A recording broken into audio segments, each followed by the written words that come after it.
At 2025, we continue the war room as President-elect Donald Trump will be taking over in the next few weeks. So, let's get to it.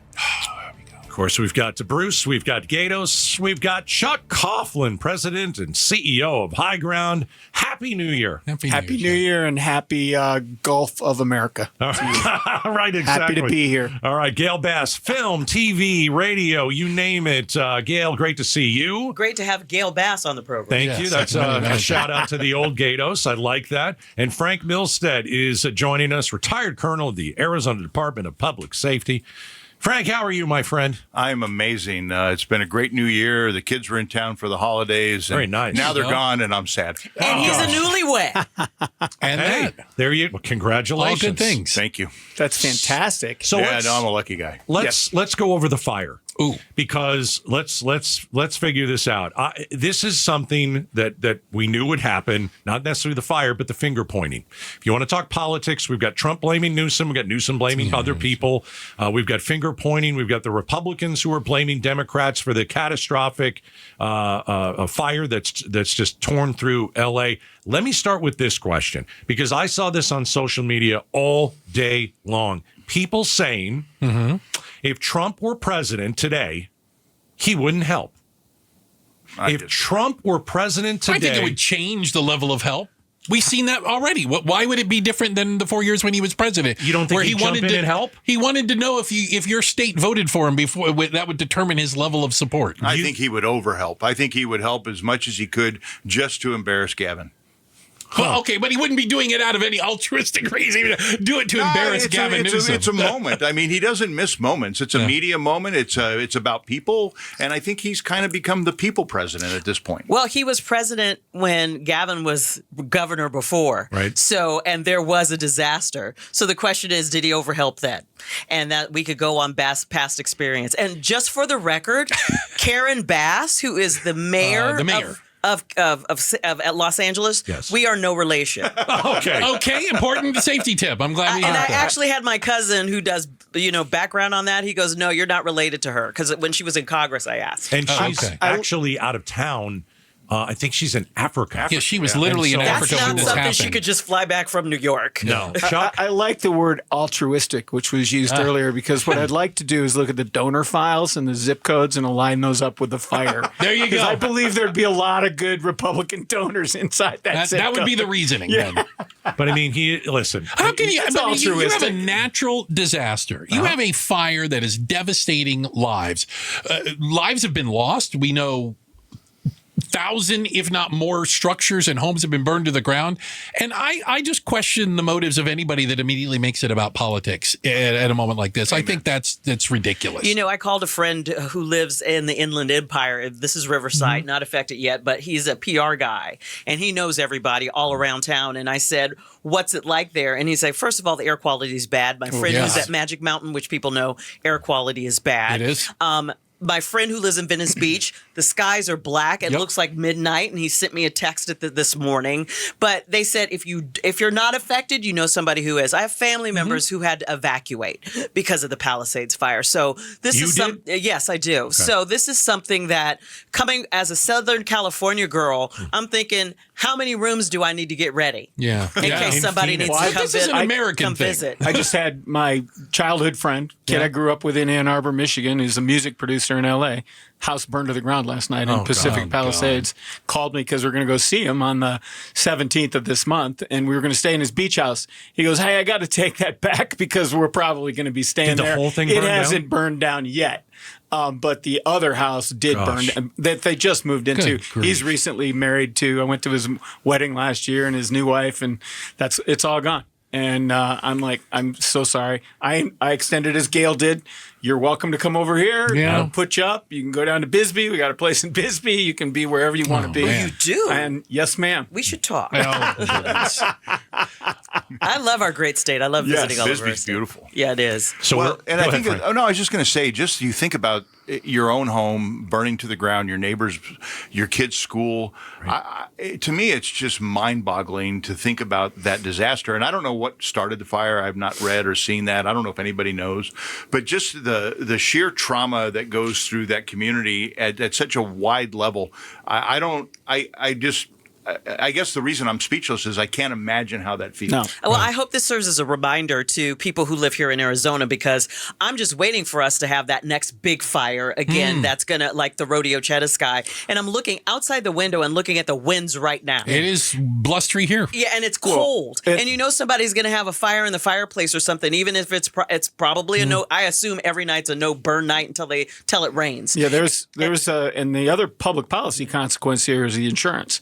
That was already That's a big problem. thing, right? Already a problem with much of the country not being able to be insured that are in that wildland interface with their homes that are getting closer to the national forest and these things. This is going to be a problem. It is a problem. It's not going to be. It is a problem with people to be able to get insurance even to afford their homes. And to be clear, the difference between, and we were kind of having this conversation because I want to assume everybody's been to the Pacific Palisades or knows the area.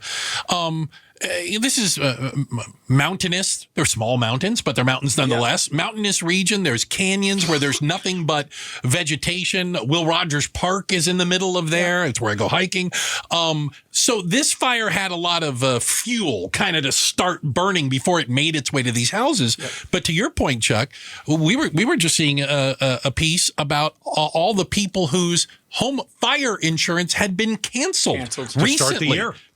As of Jan 1, they didn't have fire insurance because nobody wants to insure these places where they know it's going to burn. Well, we're inside the war room. First one of 2025. We've got retired colonel of the Arizona Department of Public Safety, Frank Milstead, Gayle Bass.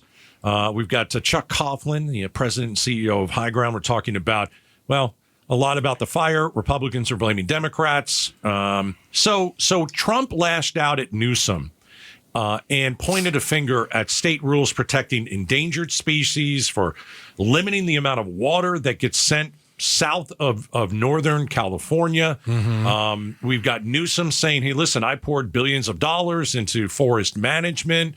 I mean, Mother Nature is Mother Nature. Is there really a politician here that we can blame for what happened? No. I don't know. No. I don't live there. I don't know. No. They call them natural disasters for a reason. It's a God thing.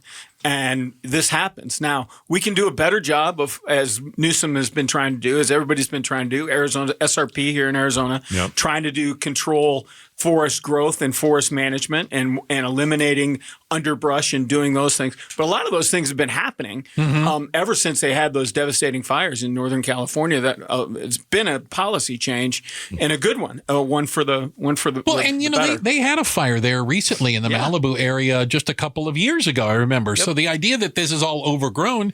Sadly, the fires just keep coming through the same area. But is this a natural disaster? We don't know at this point. You're right. Man-made disaster. Well, I think it started in a residential area. Not sure how, but then obviously the wind picked up. The 80-mile-an-hour winds is that's what. It. That's what caused it. Exactly. So that's the natural part of it. Yeah, no doubt about it. Yeah. And we have to remember that nature likes to clean itself up. You have forest fires for a reason. There's a reason why a lightning strike will start a forest fire. I know about that here. But if you look at the regrowth, a year later, there are bushes and everything. Yeah. We do have to manage our forests. We're inside the war room. Colonel Frank Milstead is with us. Gayle Bass, Chuck Coughlin. Coming up next, we're going to talk about, I'm old enough to remember when terrorism was an issue about a week ago.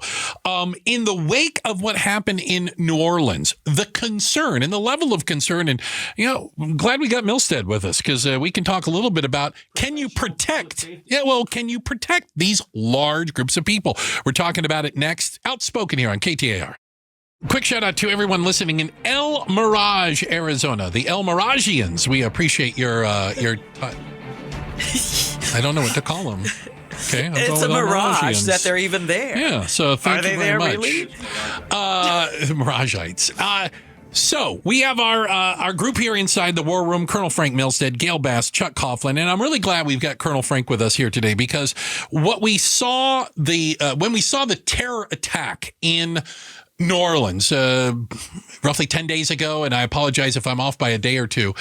It made me think about, how do you protect crowds and large groups of people? And I know, as the former head of the DPS, and by the way, as a Mesa Police Chief, that you had responsibilities and were involved in trying to protect these masses of people. And I guess one of my questions is, thinking about Bourbon Street, which 365 days a year has a crowd on it, is there any way to make those things, quote, terror-proof from what we saw? I wouldn't call it terror-proof, but what I would tell you is don't plan for a good day, plan for your worst day. And that is the key to the whole thing. And also, at the disposal of the New Orleans police chief is the Federal Bureau of Investigation, Homeland Security Investigations. They have a fusion center there that provides them with real-time crime information. They look at open source media to see what's going on. But the thing that was interesting to me is that we were listening and learning about these bollards that were going to come up and go down along Bourbon Street. And then a couple days later, the chief came out and talked about these little metal, I don't even know what you call them. What do you call those things? Yeah, you would put them in the street. It's supposed to stop a car. And she goes, well, I didn't know we had those. and I was like, are you kidding me? I said, I don't, and again, I've been a police chief, I've been the colonel. I don't need to know everything, but I need to know who does know. And they need to do those things that they do to protect people. But the one thing that was interesting is if you've ever been to Bourbon Street, every night the water trucks come through. Yeah. And they wash down Bourbon Street for the next day.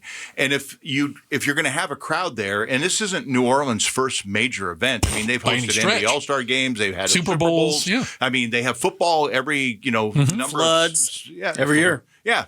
So, but why, if you can't use the bollards because you haven't developed them or put them in, you have all these trucks. Why not just park the trucks at the end of the street, leave them there until everybody leaves? Because that's what we did during some of the Trump visits back in. I remember that. Yeah, we would put the trucks out, and Jerry Williams was the chief in Phoenix at the time, and her and I worked collaboratively. You're talking 2015? Yeah, 2015, 2016. Got it. To protect, pedestrians and people. Well, I just was a part of the Veterans Day parade that ran right down Central, and at the intersections they had dump trucks or public works trucks, that would block it so that vehicles couldn't by even accident get into the middle of the parade. You know what? In Ventura, California, I know that they have those temporary stop things that Jerry, that Ann Kirkpatrick was trying to talk about, right. And it's a simple use that if you set those up, people know they can't drive there, and I would be surprised if I could see a Tesla truck get past those.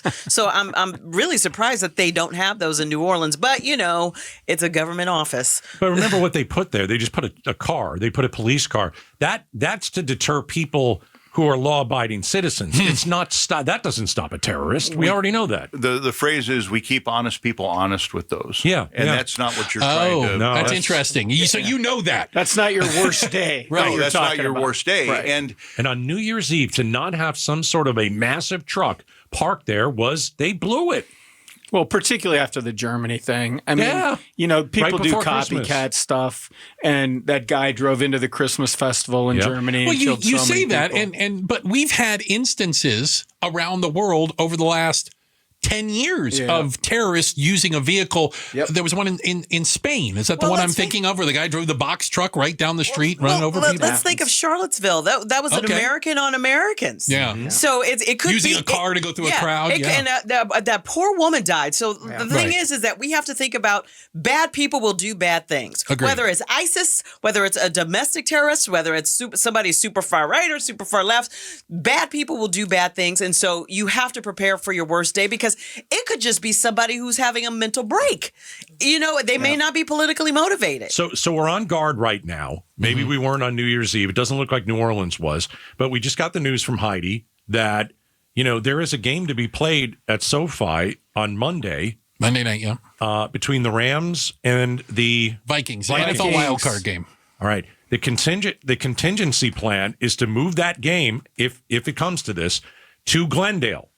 All right. Do you have to lock that game down more than any other game because of what happened in New Orleans? I think you put it as a Sear 1 event, which is the highest level event, and you bring out all of your gadgets and toys that help protect people. And what you have to remember is people that have the resolve to hurt somebody are going to hurt somebody. Our job is to mitigate that to the highest level and to make sure that if something does happen, it happens at the lowest level that we were able to prevent. And when I became the DPS director, Michael Bidwell called me up one day and he said, "Hey, I need you to come out to the training facility." I went out there. Long story short is he said, "Look, I want state troopers in the stadium. I want to talk to you about building a plan." And we built a very significant safety plan for Cardinal Stadium, albeit it's in Glendale. He wanted state troopers there. And he also wanted to ensure that he had connectivity back to leadership. And the funny part of that story was when he asked me to do all these things, I said, "Does the governor know I'm here?" And he says, "Yes." I go, "Well, you could have started with that. It would made this a lot easier." I go, "Because if he's already said this is a great idea, I'm here to help." I'm on board. Copy that. But no, it will be a lot of security if it ends up in Glendale. And there's fingers moving and stuff. I don't know what we're supposed to do next. All right, we're inside the war room. And it's time to move along. Yes. All right. I'm a radio You're amateur. good, man. You're good. Yeah, you're good. learning. You're doing a good job. So we talked about the fires, politically, Trump blaming Newsom, others pointing fingers at each other. We've gone over some terrorism stuff, obviously, with New Orleans. Coming up next in the war room, Trump wants to add Canada and Greenland to the United States. Is he serious, or is he just kind of trolling people? We're going to talk about that next, the war room. That's right. It's the second part of the war room. First one, of course, of 2025. On the panel today, we've got Frank Milstead, retired colonel of Arizona's DPS. We've got Chuck Coughlin, president, CEO of HighGround, and then Gayle Bass, film, TV, radio, you name it. All right. Let's get into, all right, so who's in for Canada, 51st state? Can I see some hands, please? Well, I could be in for British Columbia because that's a wealthy part of Very Canada. nice. I'll take that. BC's I'm not nice. Alberta's taking got Quebec. oil. I'm not taking Quebec. They speak French up there. It's like Paris. We don't want Quebec or Newfoundland. Alberta has oil. How about Greenland? Anybody want that added to the United States? Like, who's there? You know, Like, are they going 12 to add to people. the? Will they help the Social Security fund? I think there's if more not, then I'm migratory saying no. whales coming through Greenland. Why? Like, somebody take me back. Like, what is it? 8 years now? Why does he want Greenland? Well, I'll ask the serious question now because I thought we'd goof on it at least a little bit. Sorry. So Trump refused to rule out the use of military Oh, for God's sake. or economic coercion to take over Greenland Against Denmark the Panama Canal. So or Panama. So what we're looking at is Canada as the 51st state. Isn't he just having? See, this is how I see it. I feel like I know this guy. You do.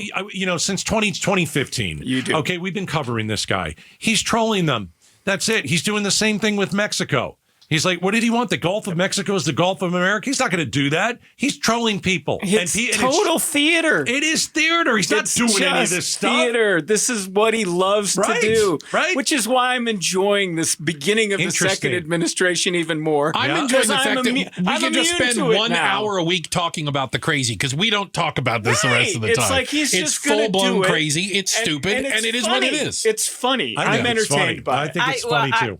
I don't think it's funny in that we have what's going on in California right now, and we really shouldn't even be that shouldn't be a main topic of a press conference. Well, What how should is be attacking Greenland going to bring the price of eggs down?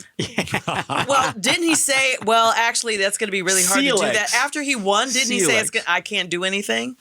Well, hold on a second. Let's just put something in perspective. I think I don't hang on his every word, and neither does Bruce. But I think the press conference was it Monday. Oh, that was a good one. And then the fire started Tuesday, so it's not like he's calling a press conference No. and not This is talking about shelf the fire. life. Yeah, This is shelf life. Now, the new thing is to throw Newsom under the bus, Right. On the fire, Right. Because Right. he's To make going to it do about that. politics, right? right. Make it about politics. But unknowingly throwing himself under the bus because he's got 4 years ahead of him here, people. Man, there's some fastballs coming down the pike here, and so it's just like, come on, See, it's I'm on a this- 24-hour news cycle. I'm on the he's same a page. reality TV star. I'm on the same page as you, Chuck. Frank, what do you think of this? I think it's just him talking, and he just builds media. when he started talking about Greenland, all I could think was Ganderland, Newfoundland, when Gander, right. during 2001. Remember when all the planes had to go there and land and they rerouted? There's a great book about that, When the World Comes to Town. Yeah, there was like this tiny little village that all of a sudden had like 48 747s parked on it. And everybody took them in and fed them. Yeah, and it was a great story. Yes. Yeah, so that's what made me think of it, or made me think of. Do you want to attack it? Let's go ahead. Well, and I assume that there's some strategic value to having that in our land arsenal. When you talk about just like Putin thinks Ukraine has some strategic value. Well, look, when he took over Crimea, he took over that just so he had a deep water port. Yep. And it was didn't make it right. No, it didn't. Make it right. I was going to say. But the media only talked about it for like a day and a half. Yeah, we got over it, and then it was over. And I think he thought he could do the same thing with Ukraine. It happened to be a lot of people there. First of all, we talked about Ukraine for more than a day, and number two, Russia has. This is what they taught me in high school in the 1980s, and they basically said, they don't have any warm water ports. Yeah. That's always what they want to do. So nothing has changed since the Cold War with Vladimir Putin. No. So the thing is, I want to believe America's better than Russia. But I want to believe that we are. But a lot of people don't realize about that Donetsk region. It's the Detroit of Russia. It was the manufacturing. Oh, I wasn't sure where you were going with this with the Detroit part. It was the manufacturing capital during World War II. Yeah. That Donbass region was the industrial region of Russia. And so still, that has passion for him to bring it back in and own it. Well, guess what? Trump has always liked Denmark for some reason. Exactly. Or, excuse me, always liked Greenland for some reason. He talked about it multiple times. So we're inside the war room. Second half, we got Frank Milstead, Gayle Bass, Chuck Coughlin.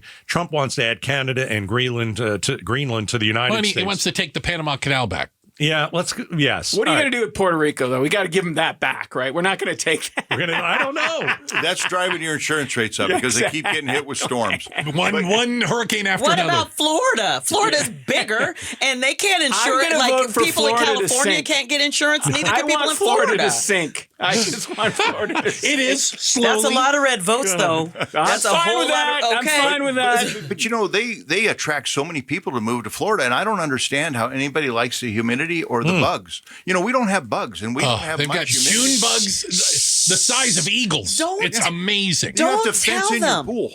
Don't tell. So why are you telling them to move here? I didn't tell them to move. Good point. These are Republicans. Let's go to Mexico for a second because the president of Mexico, she was talking today and pointing to a map, and she was showing North America and all that kind of stuff, and. With Trump saying the Gulf of Mexico should be, renamed the Gulf of the United States. And she started kind of doing a history lesson of, it's been called this for 169 years before the United States was founded. Like he cares about history. Right. And so he knows history. She said, why don't we call America Mexican America? Sounds pretty good. Well, there is New Mexico. Okay. There is New Mexico. Can I tell you one of my favorite things about New Mexico? We have a lot of New Mexicans who drive around here. Look at their license plate. Yes. It says New Mexico, USA. Yeah. Because apparently there's a lot of people that think New Mexico is just a newer part of Mexico. So it says New Mexico, USA on the license plate. I love that. But my point of bringing it up is obviously he knows he's going to have to negotiate all this kind of stuff with Mexico. He's saying on day one, I'm shutting down the border. Yeah, but here's the thing. So this is everybody knows his game. So when you're playing cards with somebody who all they do is bluff, you can beat them if you know exactly what they're going to do. So didn't the president of Mexico play the game very well today against Donald Trump? I thought she did a great job. Yeah, I thought she was playing the same game he was. But if you look at the bottom of Arizona, the reason there's that hard angle at the bottom is that we didn't bifurcate the country. I mean, you didn't bifurcate Mexico from Baja California. You got bifurcation twice in one sentence. That's awesome. Fantastic. It was two sentences technically and a semicolon. Was that the Gadsden purchase? No, Gadsden brought in that. I've always claimed as a patrioted Arizonan that was a big mistake. We should have let Tucson be a part of it. You know what? You just made the list. I call Tucson Mexico's most northern community. Made the list. It is. It's different than we are. That's horrible. Let them be them. Listen, they don't want Maricopa County. I would only tell you that if you don't think that world leaders don't know the game, and just like Facebook and Twitter don't know the game, suck up to him, tell him he's brilliant, donate money or pay for something of his. They all know that too. They know the game. There's no mystery in how he negotiates. No. How about Trump Moscow? Right, well, how's that sound? Great. What do you guys want? Ukraine? Easy. But at the end of the day, you don't want to play chicken with the guy because he's crazier than most. Mm-hmm. Yeah, until you run in the crazy ones. I would drink to that. Yeah, there's that argument. It's a solid I think argument. that's why Kim Jong-un and Putin, they all kind of go, that guy might be crazier than we are. Yeah. And so that's good. That's good for us. That's good? Okay. Well, I think it's good. And he is going to be the most powerful man in the world now. So, hey. We are inside the war room. We've got Chuck Coughlin, Gayle Bass, Frank Milstead, of course, being Gaydos. And coming up next, has Governor Hobbs finally realized she's in big trouble? We'll tell you why next, right here on The War Room. Welcome back to The War Room. We are inside our political symposium, if you will, in our final segment with Colonel Frank Milstead, retired Colonel of the Arizona Department of Public Safety, Gayle Bass, film, TV, radio, and everything else. Yeah.